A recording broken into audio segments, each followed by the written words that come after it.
Earl Carter didn't remember much about how he got to Sovaris Theta Medical Station. Fragments of memory flashed through his mind. The ambush, the screams of his teammates, the betrayal that had left 40 of Earth's finest special operatives dead in an operation that should have been routine. The mission had been compromised from within the Alliance. But by whom? As consciousness returned in uneven waves, Earl kept his eyes closed, assessing his surroundings through other senses. The antiseptic smell, the soft beeping of medical equipment, the gentle hum of the station's life support systems, all told him he was in a medical facility. His body felt heavy, pumped full of sedatives and painkillers, but his military training had prepared him to fight through the chemical fog. A door hissed open. Light footsteps approached his bed. Vital signs stabilizing. Patient appears to be emerging from sedation, a melodious voice said. The words spoken in flawless English, but with an accent that was distinctly non-human. Earl cracked one eye open, just barely, and caught a glimpse of his caretaker. She was Elyari, tall, slender, with iridescent blue-tinted skin that seemed to shimmer under the sterile lights of the medical bay. Her eyes were large, silver-pupilled, and currently focused intently on the biomonitor above his bed. Two small, ridge-like protrusions extended from her forehead, characteristic of her species. Her name badge identified her as Sheila, likely a human approximation of her actual name for easier pronunciation. He'd seen Elyari before, of course. They were one of humanity's key allies in the Galactic Alliance, known for their advanced medical technology and scientific achievements. But something about this one caught his attention. Perhaps it was the way she moved with such careful precision, or the slight furrow between her brow ridges as she concentrated on her work. I know you're awake, Sheila said without looking at him.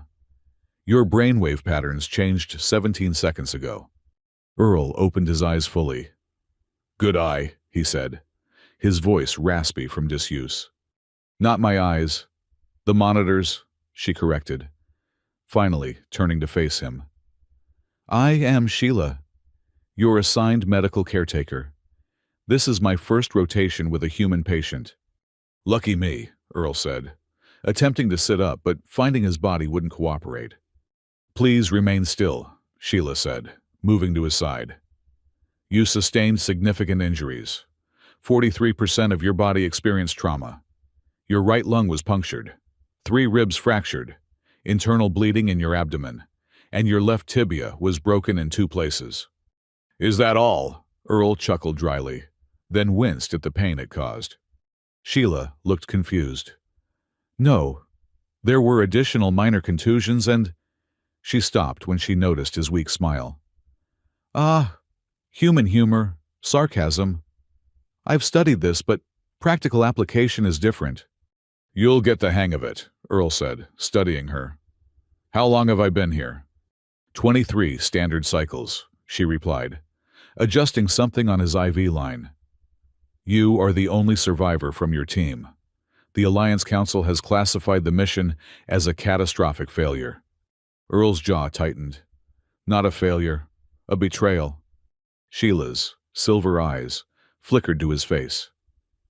I should not discuss operational matters.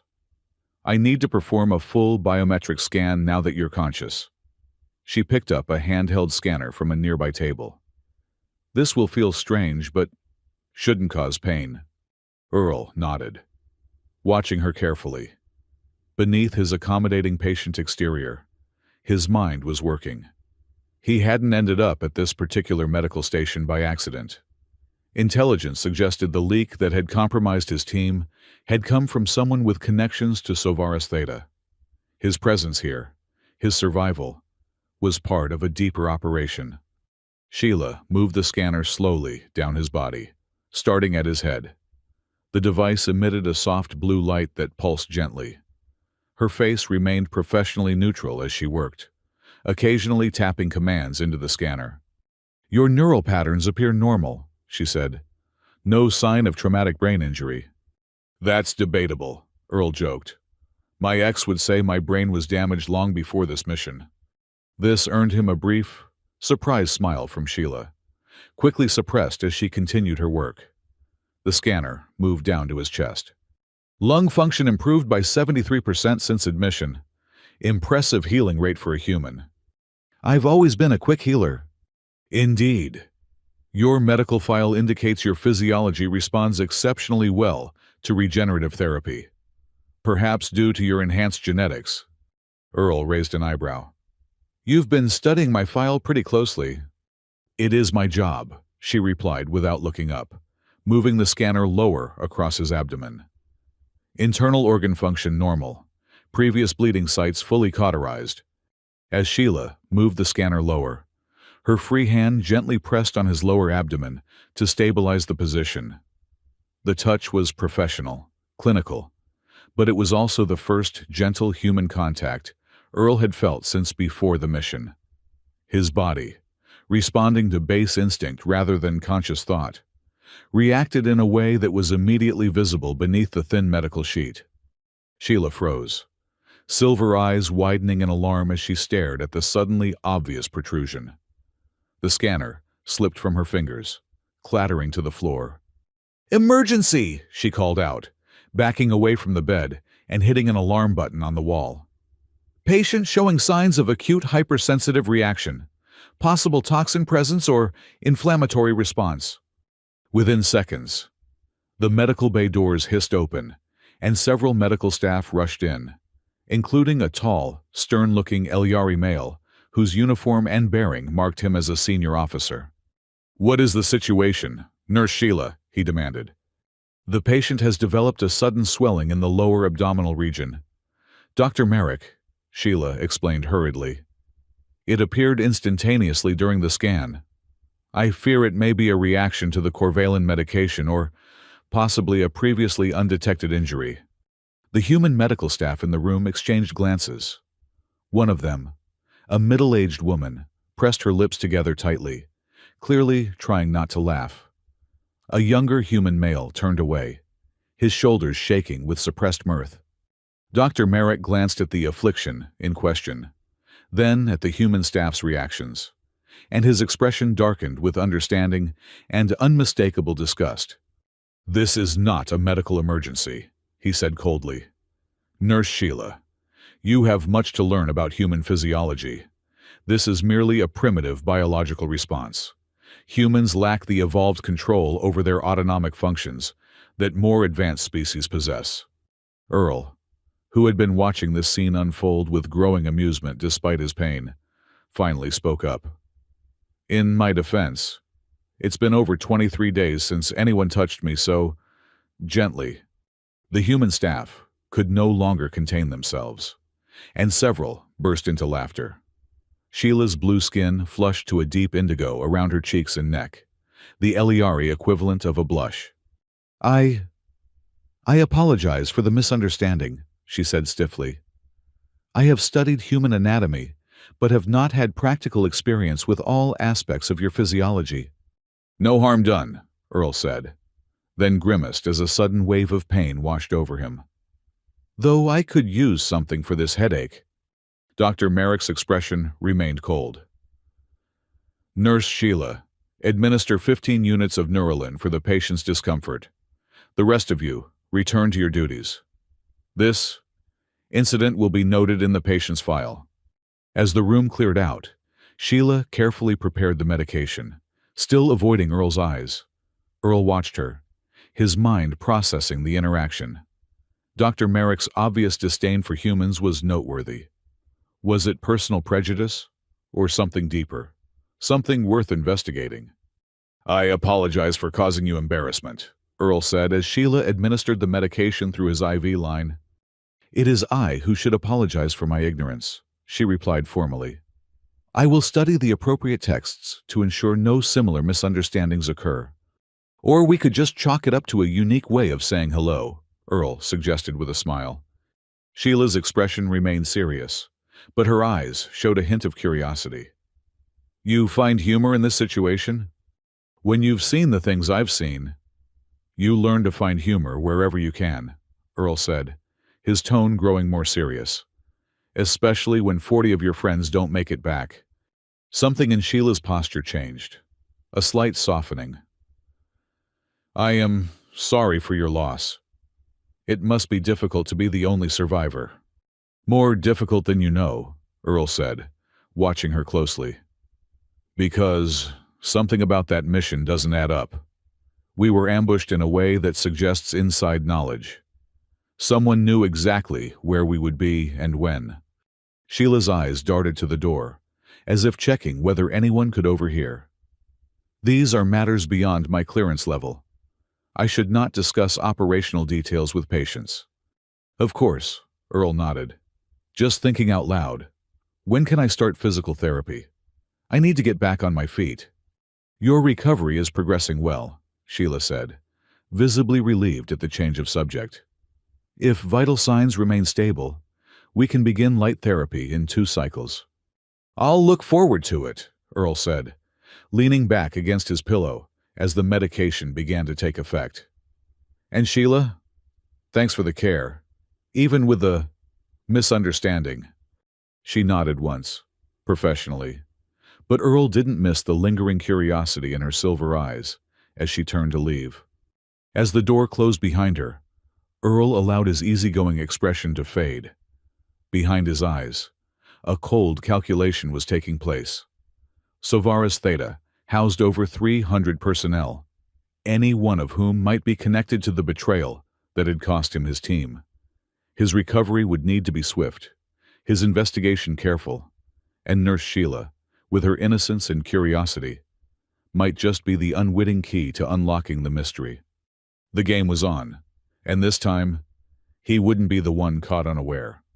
2 cycles later, as promised, Sheila arrived to begin Earl's physical therapy. She entered his room, pushing a mobility assistance device, similar to a terrestrial walker, but with anti-gravity components that could be adjusted to support varying amounts of the patient's weight. Good morning, Specialist Carter, she said formally, her professional demeanor firmly in place. Are you prepared to begin rehabilitation exercises? Earl had been waiting for this moment. Being confined to a bed limited his ability to investigate, and he needed mobility to advance his covert mission. More than ready, he said, already pushing himself to a sitting position with a grimace. Please allow me to assist. Sheila moved quickly to his side, supporting his arm as he swung his legs over the edge of the bed. The bone fusion on your tibia is still settling. You must not place full weight on it yet. Earl nodded. But as Sheila helped him stand, he deliberately put too much weight on his injured leg, causing him to stumble against her. His hand caught her waist to steady himself, and for a brief moment, they were pressed together, face to face. Sorry, he murmured, looking directly into her silver eyes. Still finding my balance. Sheila quickly helped him upright, her skin flushing that distinctive indigo again. That is understandable. Please use the mobility device. She guided his hands to the supports. I will adjust it to bear 70% of your weight. As they began slowly walking the perimeter of the medical room, Earl initiated conversation. So, how long have you been stationed at Sovaris Theta? 3 standard years, Sheila replied, though this is my first rotation in the human recovery ward. Lucky me, Earl said. I get to be your first human.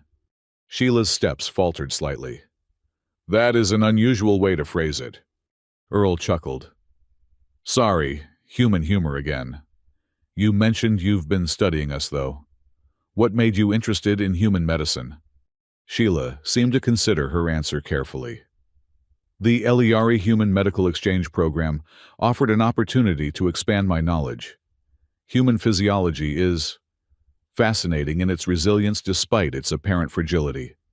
We're full of surprises, Earl agreed. For instance, did you know humans can regenerate their liver? Cut out a piece and it grows back. Yes, I am aware of human hepatic regenerative capabilities, Sheila said, though it is nothing compared to Eliari regeneration. Oh, Earl raised an eyebrow. What can you regenerate? Most internal organs, peripheral nerve tissue, and limited cranial nerve restoration, she said matter-of-factly. It is why LIRE Medicine leads the Alliance in regenerative therapies. They had completed one lap of the room. Earl was already breathing harder, frustratingly aware of how weakened his body had become. "You seem to be healing exceptionally quickly," Sheila observed. "Your medical chart shows remarkably accelerated recovery compared to standard human baselines." "Like I said, I've always been a quick healer," Earl replied, then added casually, "Almost suspiciously quick, wouldn't you say?" Sheila glanced at him sharply. "What do you mean?" Earl shrugged.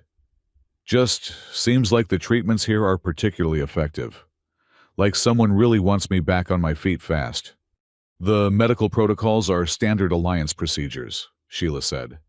But Earl noticed a slight furrow between her brow ridges. "Of course," he nodded. "I'm grateful either way. Not everyone gets such attentive care." They completed another lap in silence. Earl using the opportunity to test his strength, while also noting the security measures in the room. 2 cameras in opposite corners, a biometric lock on the door, and emergency response buttons at 3 different locations. "May I ask you something, Nurse Sheila?" Earl said as they started a third lap. "You may ask. I may not answer." "Fair enough," he smiled. "I was wondering if you've noticed anything unusual about my case. Any visitors I don't know about? Or special interest from the higher-ups?" Sheila's posture stiffened. "Patient visitation and administrative interest are confidential matters." "So there has been interest," Earl noted. "I did not say that," Sheila replied quickly.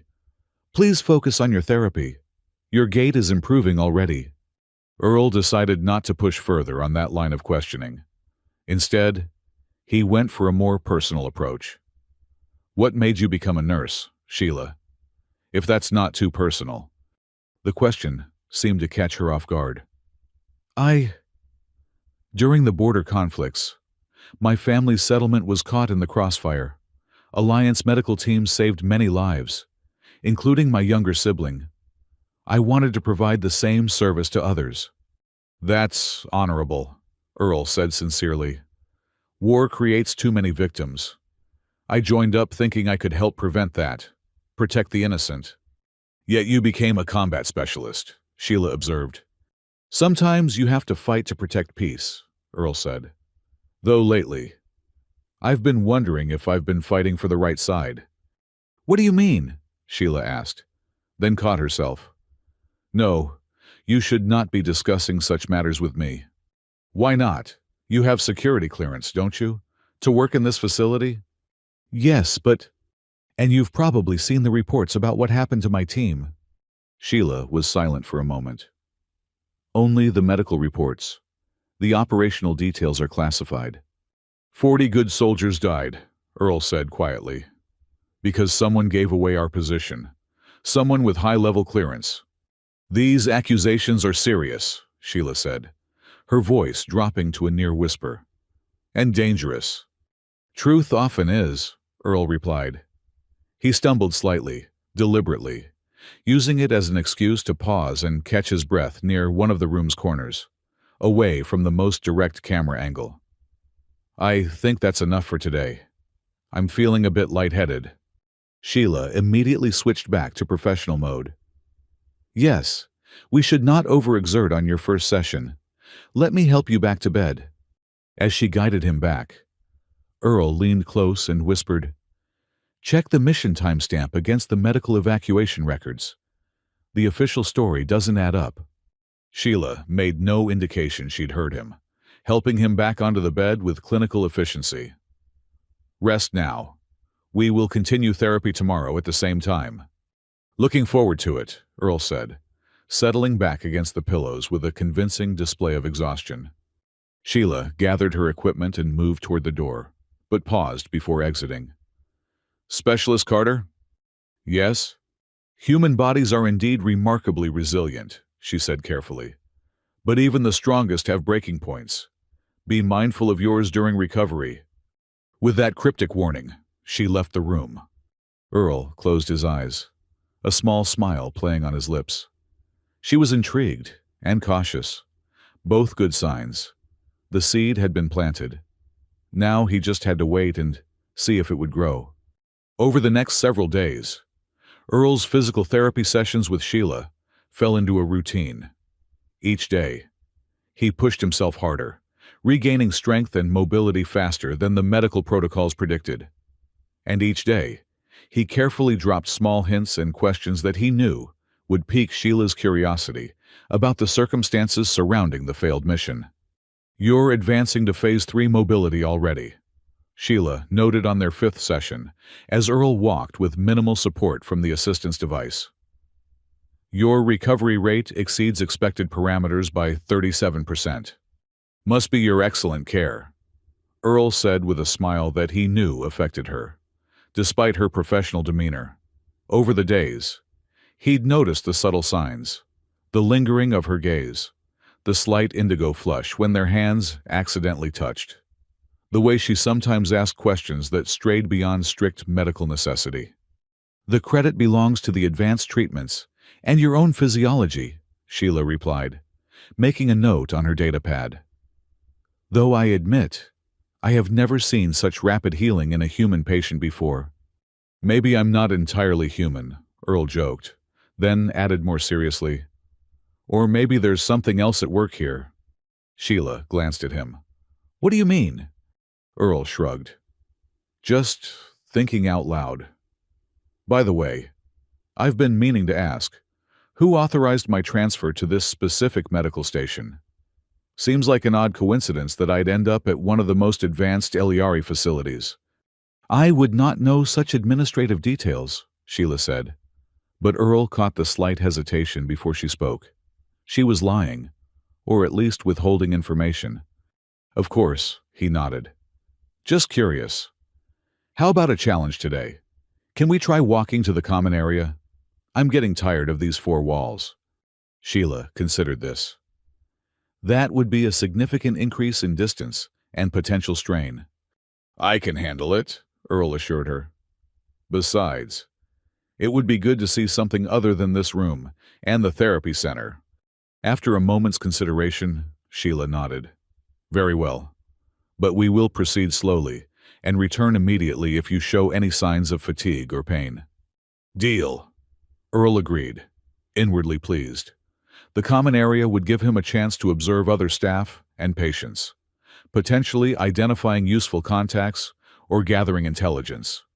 As they made their way through the corridors of the medical station, Earl noted everything: security checkpoints, staff movements, access protocols. The Sovaras Theta station was impressive, a floating medical city with over 20 specialized departments and research facilities. The common area was a large, open space with panoramic viewports showing the swirling gases of the nebula in which the station was positioned. Various species from throughout the Alliance were present: medical staff on break, ambulatory patients, and visitors. Earl scanned the room, mentally cataloging faces and uniforms. "This is magnificent," he said, genuinely impressed by the view. "Almost makes getting shot up worth it." "An unusual perspective," Sheila commented.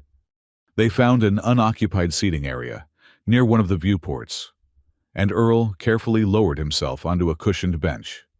Sheila sat beside him, maintaining a professional distance. "May I ask you something personal?" Earl said after a moment of watching the nebula's colors shift and swirl. Sheila looked hesitant but nodded. "You may ask. What do you think of humans? Not as a nurse studying physiology, but as an Eliari, as yourself." The question clearly surprised her. "That is not a simple question to answer." "The interesting ones never are," Earl said. Sheila was quiet for a long moment. "I find humans contradictory. You are physically fragile compared to many species, yet you take extraordinary risks. You form emotional attachments quickly, but can also show remarkable cruelty. You created beautiful art and music, yet also developed some of the most destructive weapons in the Alliance." She paused. "You are unpredictable, which makes you both fascinating and somewhat alarming. Earl nodded, absorbing her words. That's fair, and more thoughtful than most would admit. What about me specifically? Am I what you expected from a human soldier? Sheila's silver eyes met his. No, she said simply. You are not. How so? You are more observant, calculated. There is more happening behind your eyes than you reveal. She hesitated, then added, and you seem to be pursuing something beyond your recovery. Earl raised an eyebrow. That's quite an assessment from a few therapy sessions. I am trained to observe, Sheila said, just as you are. Before Earl could respond, a shadow fell over them. Looking up, he saw Dr. Merrick standing there, his tall frame rigid with disapproval. Nurse Sheila, he said coldly. Patient therapy is to be conducted in designated areas only. The common area is not an approved rehabilitation zone. I authorize the extension as part of psychological rehabilitation, Sheila replied, standing quickly. Specialist Carter has been confined to the medical ward for... I am aware of the patient's status, Merrick interrupted, and I am overriding your authorization. Return him to his quarters immediately. Earl watched the interaction closely. The tension between them suggested something beyond a simple disagreement over protocols. Yes, Dr. Merrick, Sheila said, her voice neutral but her posture stiff. And report to my office after you have completed this task, Merrick added. We need to discuss your approach to human patients. With that, he turned and strode away, his white medical coat billowing behind him. Charming bedside manner, Earl commented once Merrick was out of earshot. Is he always that warm and fuzzy? Sheila's expression was carefully controlled. Dr. Merrick is the senior medical officer for the human ward. His protocols are to be followed. But you disagree with them, Earl observed. It is not my place to disagree, Sheila said, helping Earl to his feet. We should return to your room now. They made their way back in silence, Earl noting the increased tension in Sheila's movements. When they reached his room, he paused in the doorway. Sheila, he said quietly, be careful around him. Her silver eyes widened slightly. Why would you say that? Just a feeling, Earl said. And I've learned to trust my feelings about people who don't like humans.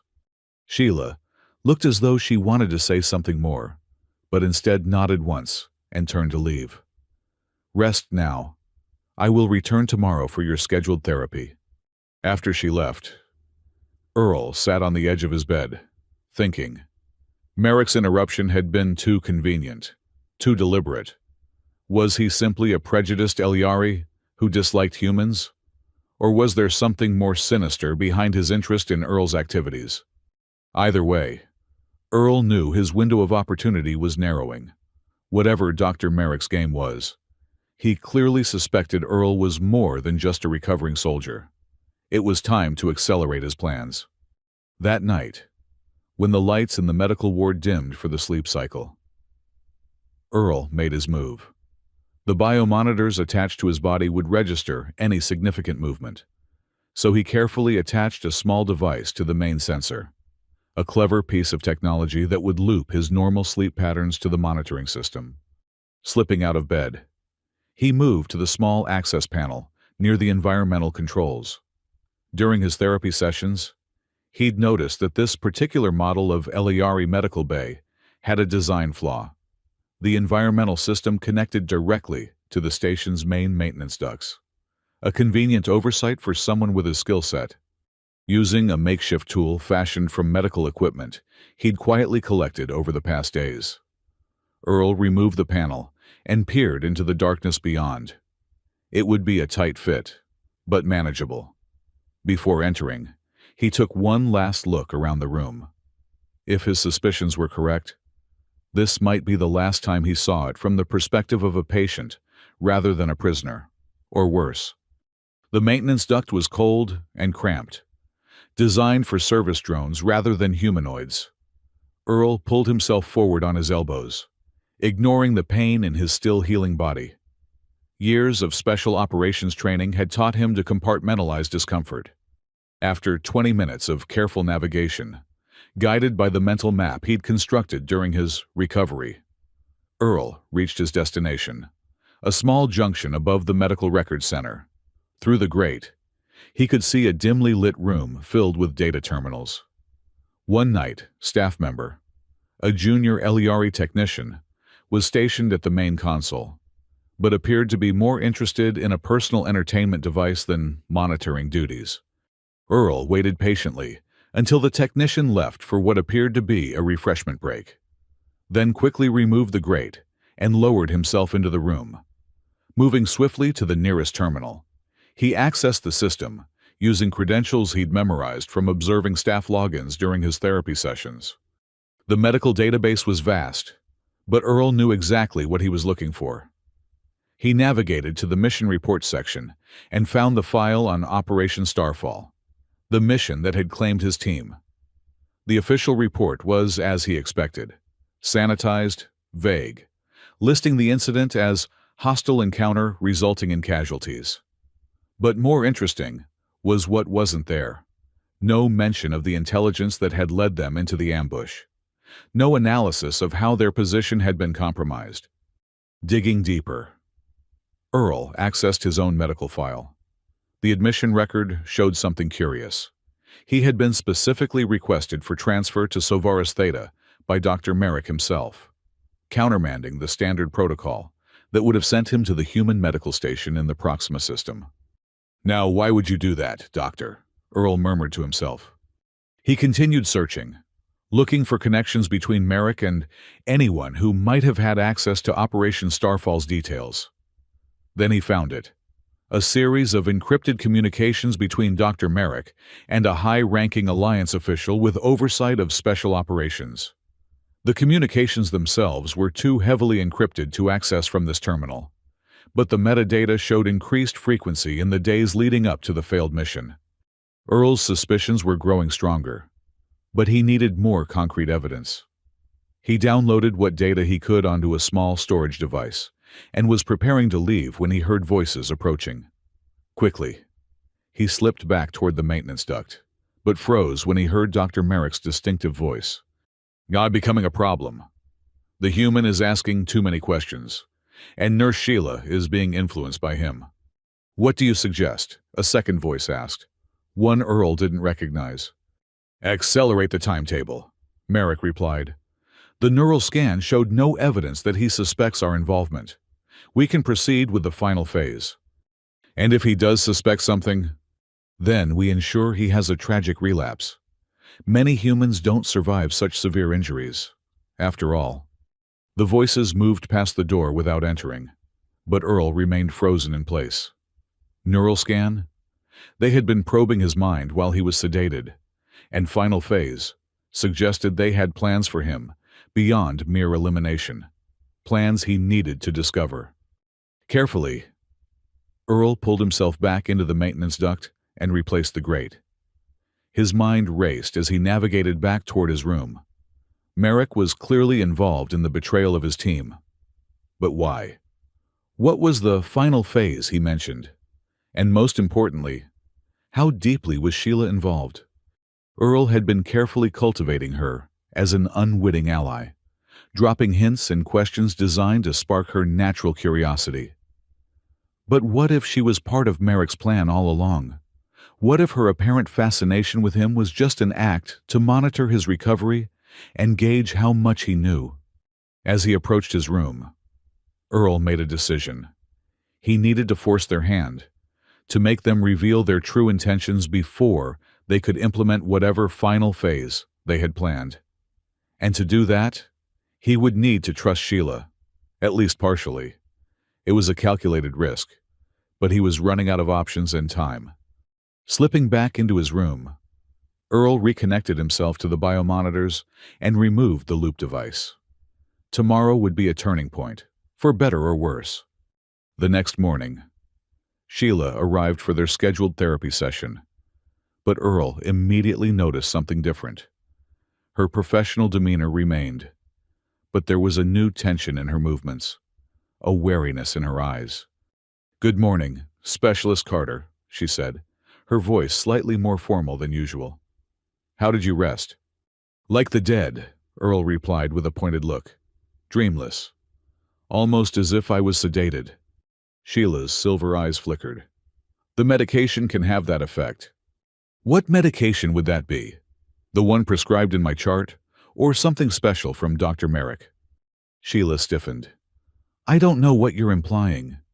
"I think you do," Earl said, lowering his voice. "I think you've been checking the things I've hinted at. The mission timestamps, the evacuation records, Merrick's special interest in my case." Sheila glanced at the camera in the corner of the room. Then, back to Earl. "We should begin your therapy. You're scheduled for a comprehensive neural scan this afternoon." Earl caught the emphasis on neural scan and the warning in her eyes. "Is that so? Sounds fascinating. Will Dr. Merrick be performing it personally?" "Yes," Sheila said, helping him to his feet. "He has taken a special interest in your recovery." As they began walking with the mobility device, Earl positioned himself so his back was to the camera. "Sheila," he said quietly, "I need to know if I can trust you." "Trust is irrelevant in a medical relationship," she replied stiffly. "But it's essential in a conspiracy," Earl countered, "especially when 40 lives have already been lost." Sheila's pace faltered slightly. "The therapy center is busy today. We will use examination room 7 instead." Earl recognized this as a deliberate choice. He had noted during previous sessions that room 7 was used for specialized treatments and had fewer monitoring devices. When they reached the room, Sheila closed the door and activated a small device on her medical belt. A soft hum filled the air. "Audio dampener," she explained in a whisper. "We have 3 minutes before the security system flags the anomaly." "So you have been investigating," Earl said. Sheila's composure cracked slightly. "The timestamps didn't match. The evacuation was ordered before the official distress call, and Dr. Merrick's communications with Alliance Command were purged from the record. But I found traces in the backup system." "He's planning something called a final phase," Earl said urgently. "Do you know what that is?" Sheila shook her head. "No. But he's been conducting unusual neural scans on you during your sedation cycles. Scans that go beyond medical necessity." "He's probing for information," Earl realized. "He wants to know if I suspect him." "Why would he betray your team?" Sheila asked. "What could he gain?" "I don't know yet," Earl admitted. "But I intend to find out. Tonight." Sheila's eyes widened. "What are you planning?" "The less you know, the safer you are," Earl said. "But I need one thing from you." "What?"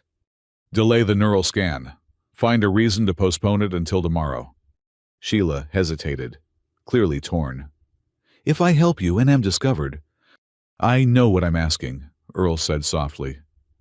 "And I wouldn't ask if there weren't lives at stake.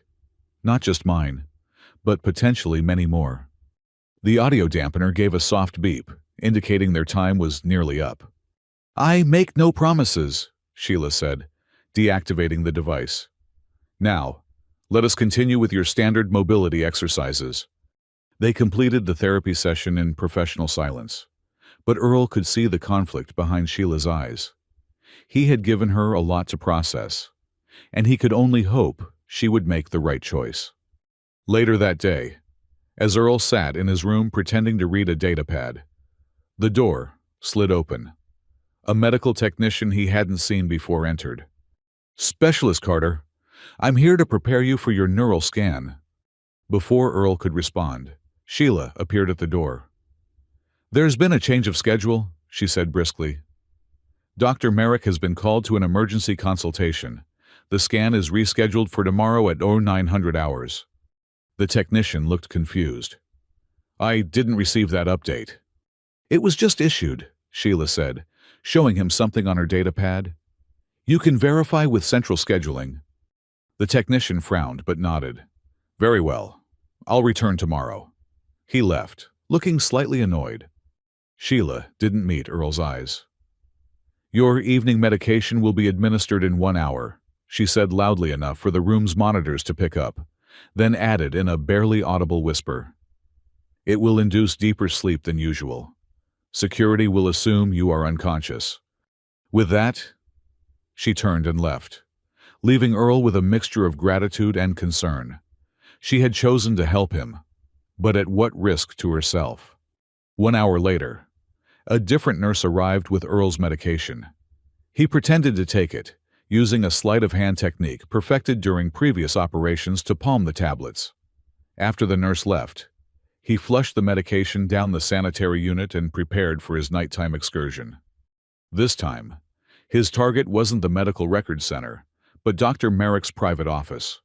From his previous exploration, Earl had mapped a route through the maintenance system that would take him there.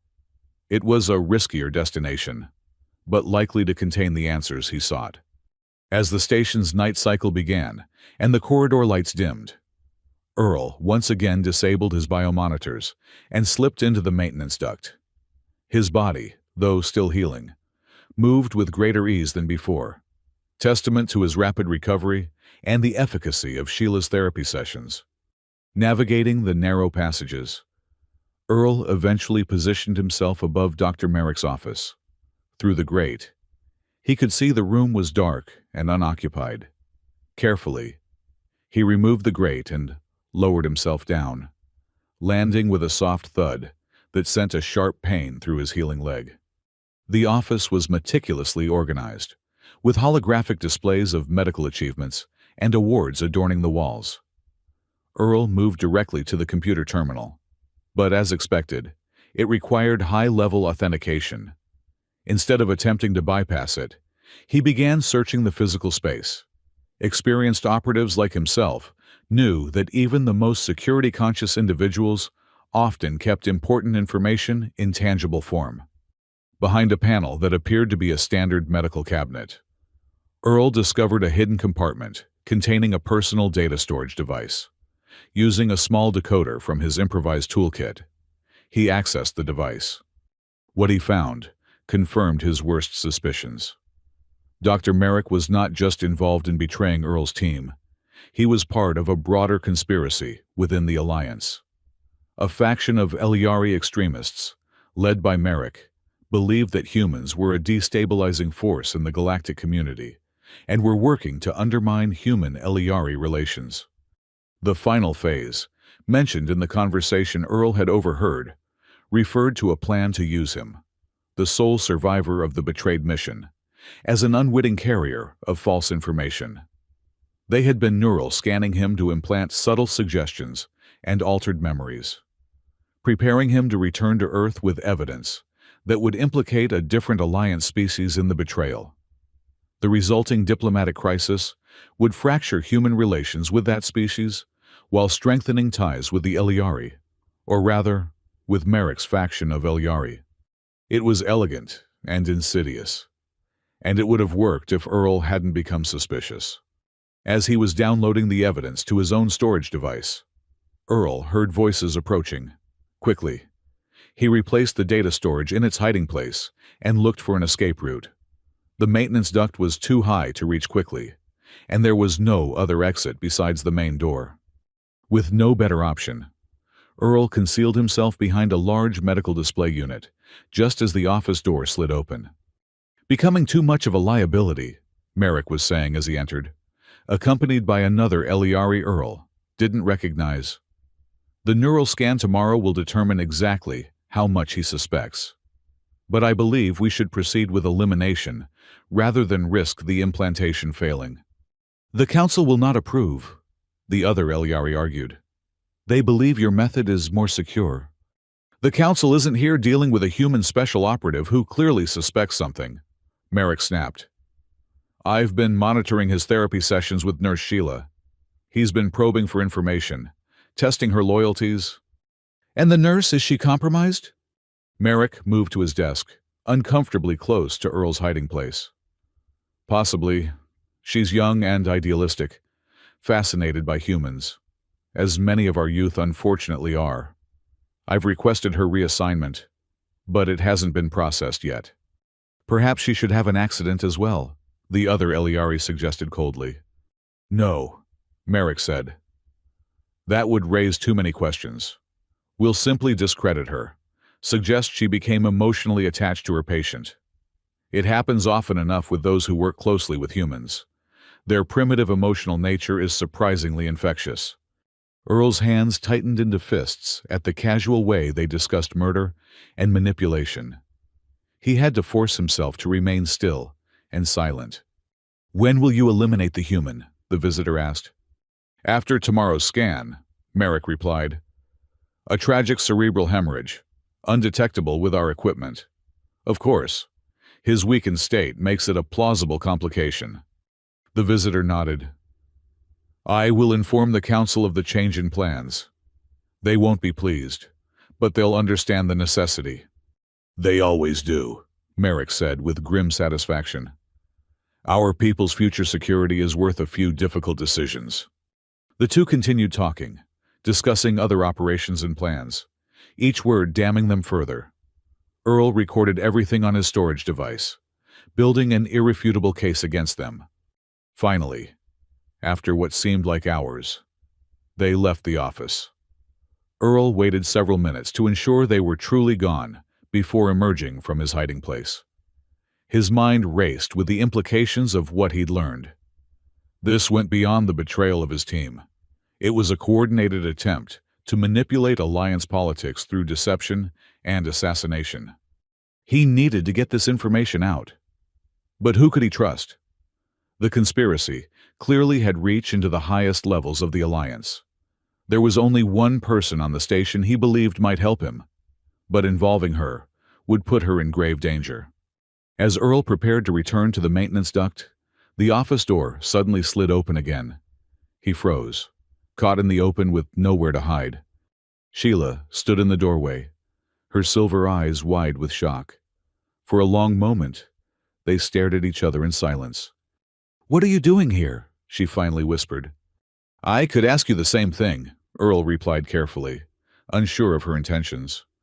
Sheila glanced nervously down the corridor, then stepped inside, allowing the door to close behind her. "I came to access Merrick's private terminal.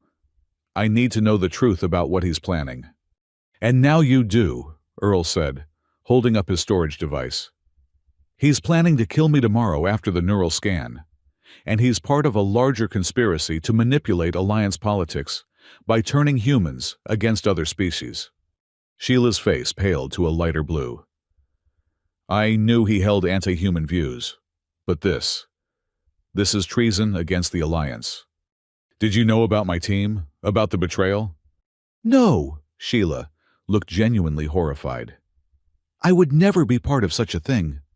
I only began to suspect something was wrong when I noticed the discrepancies in your medical transfer and the mission reports."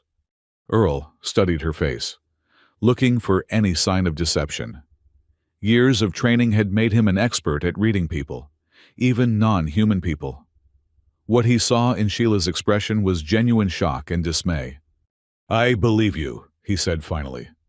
"But you're in danger now. Merrick suspects you might be compromised, as he put it. He's requested your reassignment." "That explains the notification I received this morning," Sheila said. "I'm to be transferred to the Outer Colony Medical Station in 3 days. By then, I'll be dead from a convenient cerebral hemorrhage," Earl said grimly. "Unless we act first." "What can we do? If Merrick has council support?" "Not the full council," Earl clarified. "A faction. We need to expose them before they can silence us." Sheila's expression shifted from fear to determination. "The Alliance Summit. It's being held on the diplomatic deck tomorrow. All major council representatives will be present." "Perfect," Earl nodded. "But I can't exactly walk in there as a patient. And if I don't show up for the neural scan tomorrow, Merrick will know something's wrong." "I can help with that," Sheila said. "But first, we need to get you back to your room before anyone notices you're missing." Together, they formulated a plan. Sheila would help Earl return to the medical ward undetected, then make preparations for tomorrow. It was risky, if caught, They would both face severe consequences.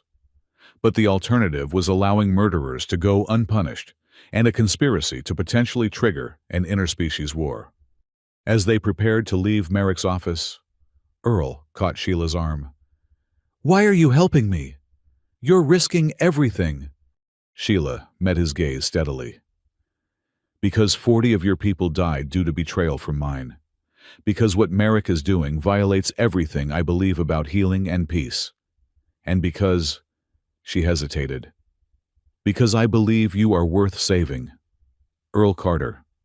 There was something in the way she said his name, something that went beyond professional duty or even moral obligation. In that moment, despite their different worlds and physiologies, a connection deeper than either had anticipated passed between them. "Let's go," Earl said softly. "We have a long day ahead of us tomorrow." The next morning arrived with a sense of foreboding inevitability. Earl lay in his medical bed, outwardly calm, but inwardly alert, as the station systems gradually increased the lighting to simulate dawn. Today would determine not just his fate, but potentially the future of human-Eliari relations. The door slid open precisely at 0800 hours, and Sheila entered, followed by a medical technician Earl, recognized as one of Merrick's assistants. "Good morning, Specialist Carter," Sheila said formally. "We're here to prepare you for your neural scan with Dr. Merrick." Earl nodded, playing along. "Looking forward to it. Always enjoy having my brain poked at by people who don't like humans." The technician frowned but said nothing as he began setting up monitoring equipment. "Standard pre-scan protocol," Sheila explained, "preparing an injection. This will help us get clearer readings during the procedure." As she administered the injection, her eyes met Earl's briefly, conveying a silent message. He felt the cool liquid enter his bloodstream and wondered exactly what she had given him.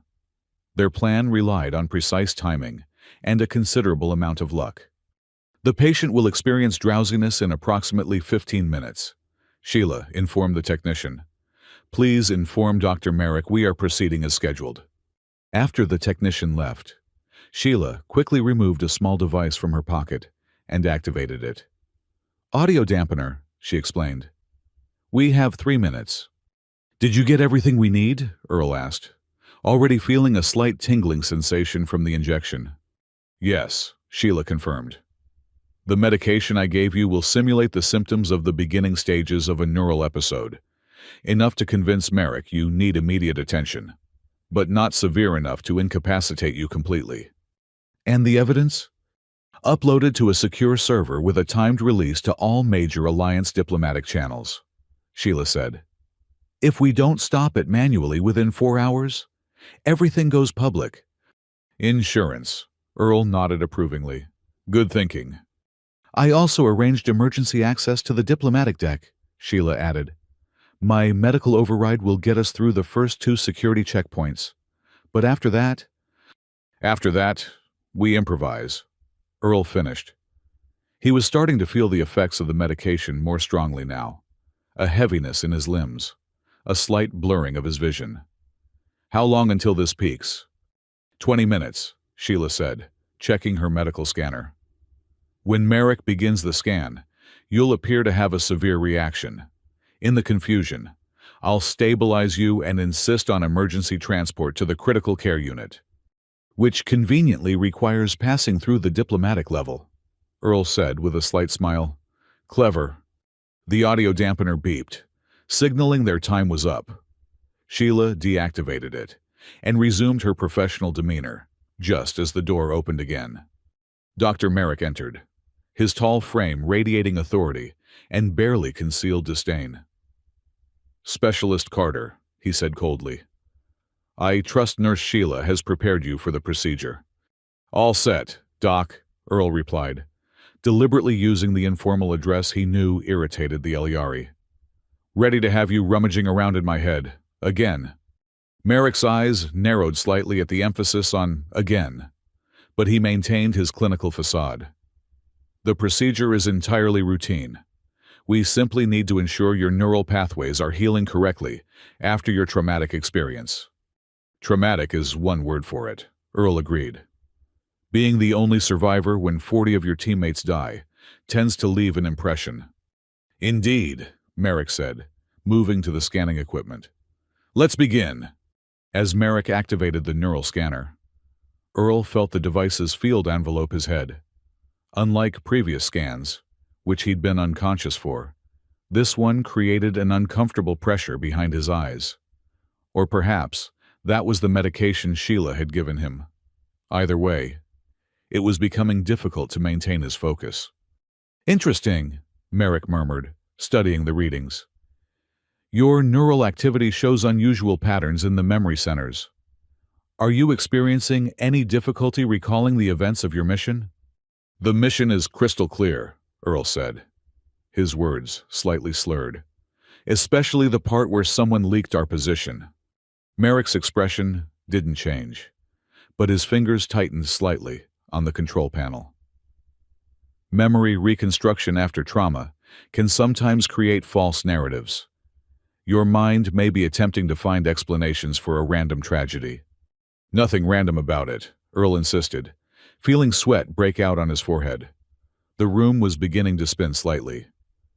The attack was too coordinated, too precise. Your vital signs are elevating, Merrick noted, a hint of concern in his voice that didn't reach his eyes. Perhaps we should sedate you for the remainder of the scan. Earl's vision was starting to tunnel, black edges creeping in.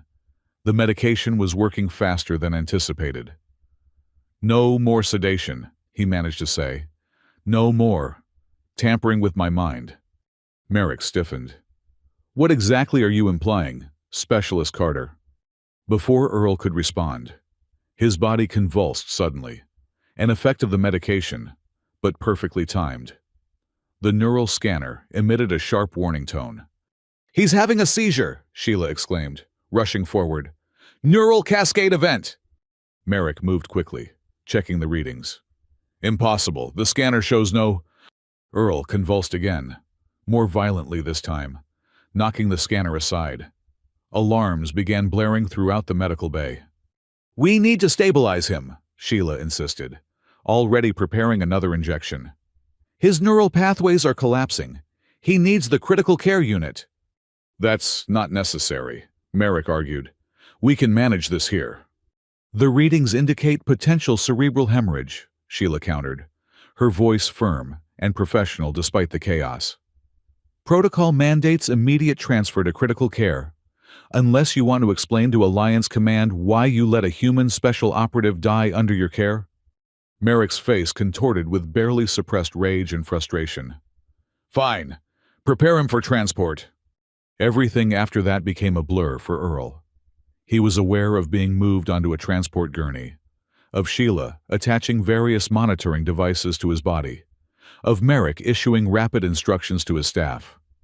The medication was hitting him hard now, making it difficult to distinguish reality from hallucination. He felt the gurney moving, heard the sound of doors opening and closing.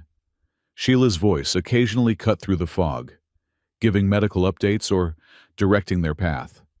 They were moving through the station, heading toward the diplomatic deck as planned. But Earl was finding it increasingly difficult to maintain consciousness. At some point, he became aware that they had stopped. Voices were arguing above him. This isn't the route to critical care, Merrick was saying, suspicion heavy in his voice. The main corridor is blocked for maintenance, Sheila replied smoothly. This is the emergency alternate route. Through the diplomatic sector? During a summit? Merrick's voice had dropped to a dangerous whisper. What are you playing at, nurse? Earl forced his eyes open, fighting through the chemical haze. They were at a security checkpoint, with armored Alliance guards watching the confrontation with professional interest. Beyond them, Earl could see the entrance to what appeared to be a large conference facility, the summit meeting. Doctor, the patient's condition is deteriorating, Sheila insisted. We don't have time for...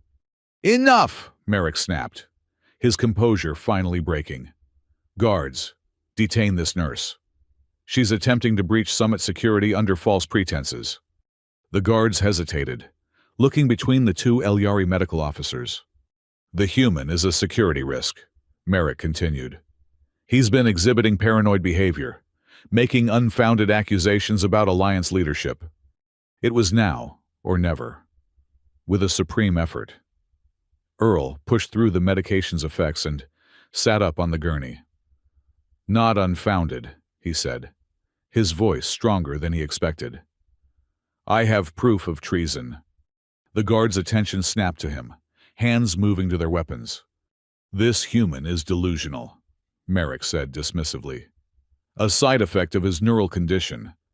Earl reached into the medical gown Sheila had provided him and withdrew the data storage device. On this device is evidence that Dr. Merrick betrayed my team to enemy forces, resulting in 40 deaths, part of a larger conspiracy to manipulate Alliance politics. Absurd, Merrick scoffed, but Earl could see a flicker of uncertainty in the guard's posture. If it's absurd, you won't mind if we present this evidence to the council representatives meeting right now, Earl challenged. Let them decide. This is a medical emergency, not a political hearing, Merrick insisted. Guards, I order you to… Actually, a new voice interrupted. I believe we should hear what the human has to say. Everyone turned to see a distinguished Elyari female in formal diplomatic attire, standing in the doorway to the conference area. Her insignia marked her as a high-ranking council member. Ambassador Talara, Merrick said, quickly composing himself. This is a medical situation. This human is experiencing neural deterioration, causing paranoid delusions. Is that your medical opinion, Nurse Sheila? Ambassador Talara asked, looking directly at Sheila. Sheila straightened her posture. No, Ambassador. My diagnosis is that Specialist Carter is experiencing mild side effects from a medication I administered, but is otherwise lucid, and I support his request to present his evidence to the council. Merrick's face had drained to a pale blue. This is highly irregular. So is the death of 40 human operatives under suspicious circumstances. Talara countered. The Alliance was founded on principles of transparency and cooperation. If there are accusations of betrayal, they should be heard. She gestured to the guards. Allow them entry. I take full responsibility. The guards stepped aside, and Sheila quickly moved the gurney forward before Merrick could object further. Earl could feel the doctor's burning gaze on his back as they entered the diplomatic chamber. The room was large and imposing, with representatives from all major Alliance species seated around a massive circular table. Conversations died away as Earl was wheeled in, followed by Sheila, Merrick, and Ambassador Talara. Esteemed colleagues, Talara announced, I apologize for the interruption, but a matter of grave importance has been brought to my attention. This human soldier claims to have evidence of treason within our ranks, evidence related to the recent tragedy that claimed 40 human lives. A murmur ran through the assembled diplomats. Earl scanned the room, noting the various reactions. Some showed interest, others skepticism, a few outright hostility.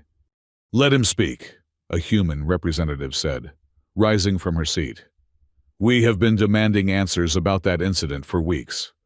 With Sheila's help, Earl managed to stand, though he had to lean heavily on the gurney for support. The medication was still affecting him, but the adrenaline of the moment was helping him push through it. My name is Earl Carter, Alliance Special Operations, he began. 3 weeks ago, my team was sent on a classified mission to the Varela sector. We were ambushed and massacred. I alone survived. He paused, gathering his strength. I was transferred to this medical station under the care of Dr. Merrick, supposedly for specialized treatment.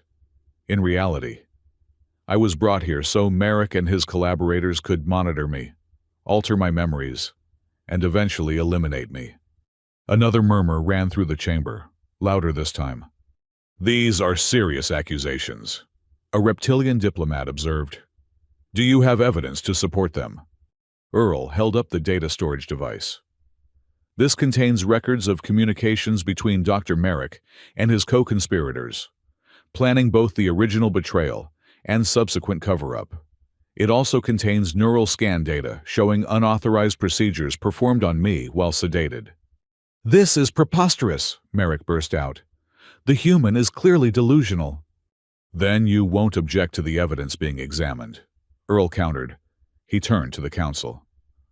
"I also have recorded testimony of Dr. Merrick discussing plans to eliminate me and falsely implicate another Alliance species in the betrayal of my team, all part of an extremist plot to manipulate Alliance politics against humans." The chamber erupted in angry exclamations and demands for immediate investigation. Ambassador Talara raised her hands for silence. "We will examine this evidence immediately," she declared. "Security, please secure Dr. Merrick until this matter is resolved." As Alliance security personnel moved toward Merrick, the doctor's composure finally shattered completely. With a snarl of rage, he lunged toward Earl, pulling a concealed medical tool from his coat, one that Earl recognized as potentially lethal in the wrong hands. Sheila moved with surprising speed, placing herself between Earl and Merrick. The doctor hesitated for a split second, unwilling to attack a fellow Elyari in front of the council. That hesitation was all the security team needed. They quickly subdued Merrick, who continued to shout accusations and threats as he was dragged from the chamber. "The human is lying. This is a manipulation. Humans cannot be trusted." The council watched in stunned silence as Merrick was removed, his final dignity stripped away by his own actions. Earl's legs finally gave out, and he sank back onto the gurney. Sheila was immediately at his side, checking his vital signs. "He needs medical attention," she informed the council. "The medication affecting him needs to be counteracted." "Of course," Ambassador Talara nodded. "But first," she approached Earl, her expression solemn. "On behalf of the Elyari people and the Alliance Council, I offer our deepest apologies for what you have endured. If Dr. Merrick's actions represent a broader conspiracy, as you suggest, we will root it out completely." Earl nodded weakly. "The evidence will speak for itself. But know this, Merrick doesn't represent all Elyari. Without Nurse Sheila, I wouldn't be alive to present this evidence." Talara turned to Sheila with newfound respect. "Your courage honors our people, Nurse." "I only did what was right," Sheila said simply. As security personnel began examining the data storage device, and medics were called to attend to Earl, he caught Sheila's hand. "Thank you," he murmured, fighting to stay conscious. "For believing me. For risking everything." Sheila's silver eyes met his. "Rest now. Justice will be done." As darkness finally claimed him, Earl's last thought was that perhaps there was hope for the Alliance after all, if there were more people like Sheila in it. Earl awoke in an unfamiliar medical bay. The lighting was softer, the equipment more advanced than in his previous room. A quick glance at the viewport showed not the swirling gases of the nebula that surrounded Savaris Theta, but the vast darkness of open space, punctuated by distant stars. "You're on the Alliance diplomatic vessel Harmony," a familiar voice said. Earl turned to see Sheila approaching his bed, dressed not in her nurse's uniform, but in civilian Elyari attire, flowing garments in deep blue that complemented her skin tone. "How long was I out?" he asked, his voice rough from disuse.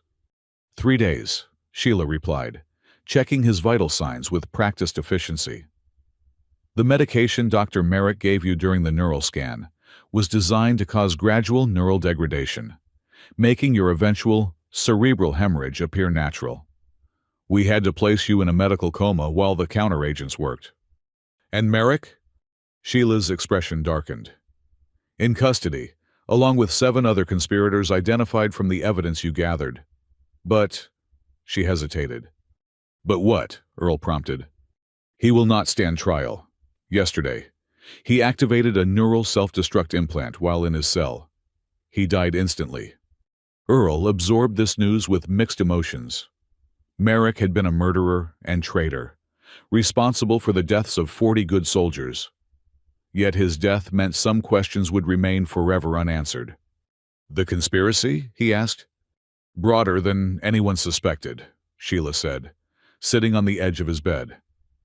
The Alliance Security Council has been in emergency session since the evidence was presented. 17 officials across 3 worlds have been detained for questioning. The human representatives are calling for a complete review of all joint operations for the past 5 years. Earl nodded slowly. And you? What happens to you now? Sheila looked down briefly. I have been reassigned. My actions were deemed correct in principle but irregular in procedure. My medical license has been temporarily suspended pending review. That's not right, Earl protested, trying to sit up and wincing at the pain that shot through his still healing body. You saved lives. You exposed a conspiracy. I also violated numerous medical protocols and security procedures, Sheila pointed out with a small smile. Actions have consequences. Earl, even right actions. The way she said his name, without his rank or surname, didn't escape his notice. Nor did the fact that she was here, on a diplomatic vessel, rather than back at the medical station. Why are you here, Sheila? Not that I'm complaining about the company. She met his eyes directly. Ambassador Talara requested my presence. She believes my experience with this situation, and with humans, may be valuable during the diplomatic negotiations to come. Smart woman, Earl commented. And after that, back to nursing? Perhaps, Sheila said. Though I find I may have other interests to explore. She hesitated, then added, There is something else you should know. Something I discovered when treating you these past days. Earl tensed slightly. What is it? The neural tampering Merrick performed was more extensive than we initially believed. He didn't just plan to implant false memories. He had already begun the process. Some of your recollections of the ambush may not be entirely accurate. Earl frowned. What are you saying? That the betrayal didn't happen? No, the betrayal was real, Sheila assured him. But the specific details, who gave the orders, how the information was leaked, those memories may have been altered. You will need specialized treatment to determine which memories are genuine and which were implanted. Earl let out a long, slow breath. The idea that his own mind had been compromised, that he couldn't trust his own memories, was deeply unsettling. How long will that take? Months. Possibly, Sheila said. The Alliance has facilities on Earth that specialize in such treatments. You'll be transferred there once you're stable enough for long-distance transport. And you? Will you go back to Eliari space? Sheila was quiet for a moment. That depends. On what? On whether there might be a reason for me to visit Earth, she said. Her silver eyes, meeting his with unmistakable meaning. The moment hung between them, filled with possibilities neither had dared acknowledge during their time at the medical station. Earl smiled slowly. I think I could suggest a few reasons. 1 month later, Sheila sat alone in her temporary quarters on the Eliari diplomatic outpost orbiting Earth. The room was small but comfortable, with a viewport offering a stunning view of the blue-green planet below. She had been assigned as a cultural liaison to the Joint Task Force investigating the conspiracy. Her unique perspective and first-hand experience deemed valuable despite her probationary status. She hadn't seen Earl since his transfer to the specialized medical facility in a place called Switzerland on Earth's surface.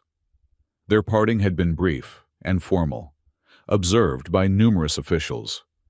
Neither had given voice to the connection that had formed between them, a connection that defied the professional boundaries of nurse and patient, or even the broader boundaries between their species. A soft chime indicated an incoming communication. Sheila touched the receiver, expecting another update from the investigation team. Instead, a small holographic package materialized on her desk. The identification code was unfamiliar, but the security clearance was high-level Alliance.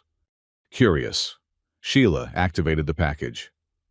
A 3-dimensional medical scan appeared, a detailed neural mapping that she immediately recognized as human in origin. Alongside it was a simple text message. The first time you touched me, you panicked thinking I was dying. The truth is, I came alive because you touched me." Sheila's breath caught. She recognized the neural scan pattern. It was Earl's, from one of the early examinations she had performed. But something had been added to it. A small, glowing pathway in the emotional center of the brain, highlighted as if to draw attention to it. Below the message was a set of coordinates and a time for a location on Earth's surface, just 2 days from now. As Sheila stared at the message, another communication came through, this one official from Ambassador Talara. "Your request for surface visitation privileges has been approved. A shuttle will be available at your convenience." Sheila hadn't submitted any such request. A small, surprised laugh escaped her. Earl had clearly been busy during his recovery, pulling strings and arranging matters with his typical strategic precision. She traced the glowing neural pathway on the holographic scan with one slender blue finger. This was what humans called attraction, or perhaps something deeper, visible in brain chemistry, transcending the boundaries of species and circumstance. 2 days later, as the shuttle descended toward Earth's surface, Sheila watched the landscape unfold beneath her. Vast oceans giving way to mountains and forests, so different from the crystalline formations of her homeworld. She had studied Earth extensively, of course, but experiencing it firsthand was entirely different. The shuttle landed in a remote area, a clearing surrounded by tall trees with a single structure nearby, what humans called a cabin, she believed. As the door opened and she stepped onto Earth soil for the first time, she saw a figure waiting near the tree line. Earl stood straighter than she remembered, his body having healed considerably in the month since she'd last seen him. He wore civilian clothing rather than a medical gown or military uniform, and the effect was striking, making him look more like himself, she imagined, than she had ever seen him.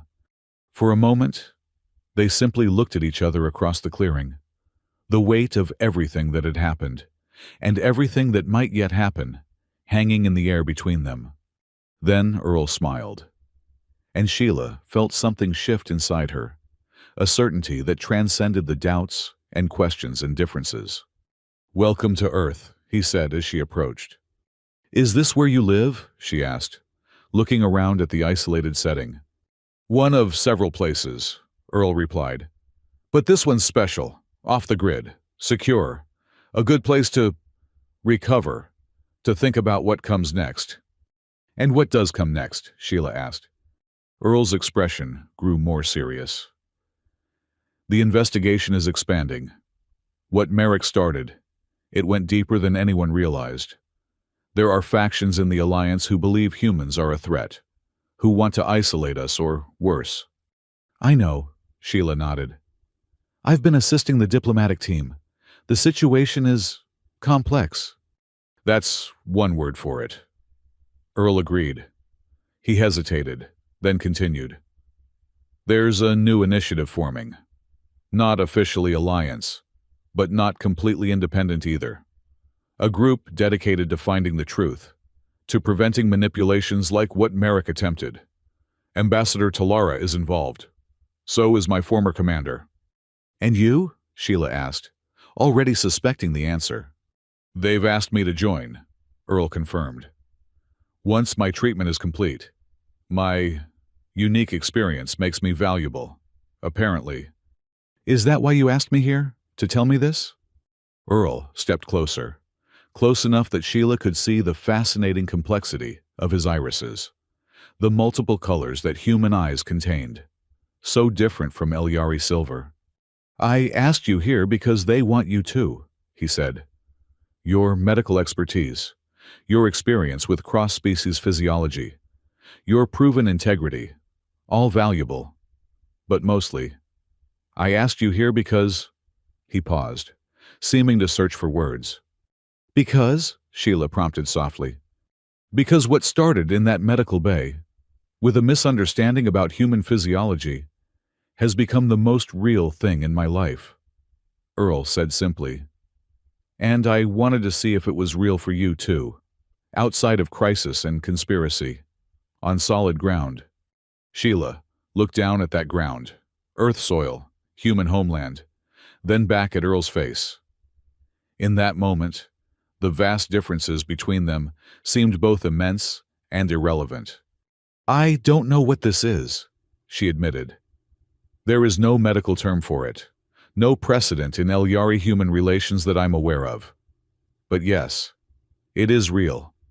Earl's smile returned, warming his features in a way that caused an interesting flutter in Sheila's cardiovascular system. "Good. That's good." They stood in comfortable silence for a moment, the breeze rustling through the trees around them. "Show me Earth?" Sheila finally asked. "Before we discuss this initiative and what role I might play in it." "It would be my pleasure," Earl said, offering his hand, a very human gesture of connection. Sheila took it, her blue fingers intertwining with his. From a biological misunderstanding to conspiracy and danger, to this moment of quiet possibility, their journey had been unlikely and unpredictable. As they walked toward the cabin, Sheila reflected that perhaps that was the nature of true connection in this vast, complex galaxy. It didn't follow protocols or respect boundaries of species or profession. It simply happened, often in the most unexpected circumstances, even beginning with a startled nurse and an embarrassed patient experiencing a very human reaction. And sometimes that was enough to change everything.